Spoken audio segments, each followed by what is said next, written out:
Now let's hear from the leader of Reform, possibly the next British Prime Minister, if the polls are right. Nigel Farage was in Washington, D.C., giving evidence to a US congressional committee holding a hearing into whether European laws threaten Americans' right to speak freely in the US. Here, Nigel Farage talks about just how far Britain has fallen, and he mentions the extraordinary case of Graham Linehan that shows no one is safe from these Orwellian anti-free speech laws. You know, I come from the land of Magna Carta. I come from the land that gave us the mother of parliaments, and it doesn't give me any great joy to be sitting in America and describing the really awful authoritarian situation that we have now sunk into. JD Vance did us all a service at the Munich Security Conference back in February this year. He really got this debate up and running, and it's a vital one. Graham Linehan, the comedic writer, and he put out some tweets months ago when he was in Arizona, and months later he arrives at Heathrow Airport to be met by 5 armed police. Armed police, not a big deal in the USA, a very big deal in the United Kingdom. 5 of them. And he was arrested and taken away for questioning. He's not even a British citizen. He's an Irish citizen. This could happen to any American man or woman that goes to Heathrow that has said things online that the British government and British police don't like.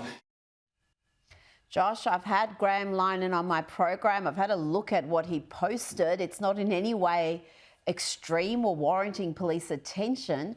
How many Americans travelling to the UK could expect to be met by police and placed under arrest for tweets or social media posts that the British government deem offensive? So, Rita, first of all, I actually saw Nigel Farage a few hours after he gave that testimony. I'm here in Washington, D.C., actually to speak at a conference, and I saw Nigel Farage. It was a whole reopening of the American affiliate of GB News, his conservative British TV network.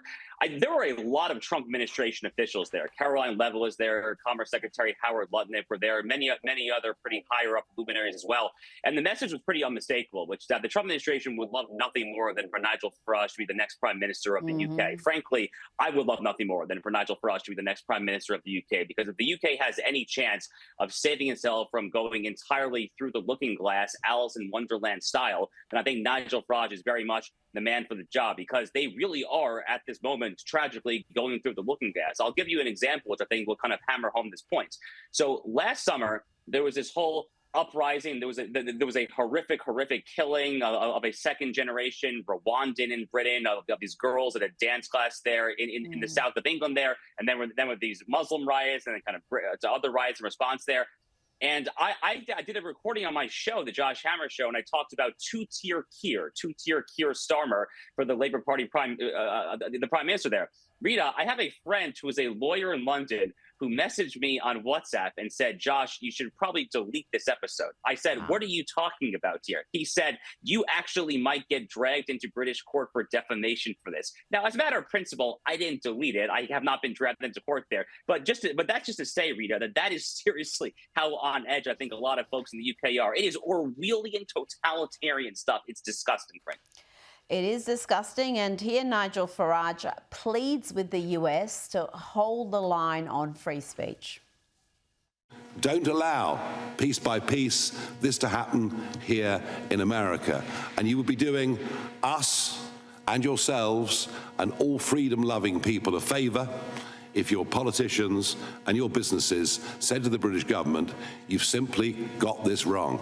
At what point did we become North Korea? Well, I think the Irish comedy writer found that out 2 days ago at Heathrow Airport. Now, before you go, we saw that terrible scene at the US Open as some lowlife took a cap a player was giving to a child.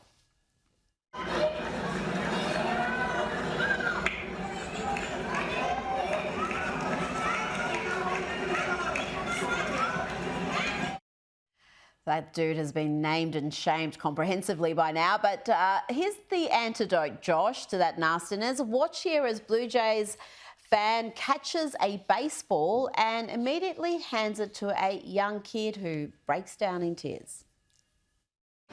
but some pretty nice sportsmanship by a Blue Jay fan out there. And that young Yankee fan, oh boy, that kid is not going to forget tonight, Roy. It warms the heart, Josh. Yeah, that's beautiful stuff. Look, I mean, Rita, I grew up a diehard baseball fan. We had partial season tickets growing up there.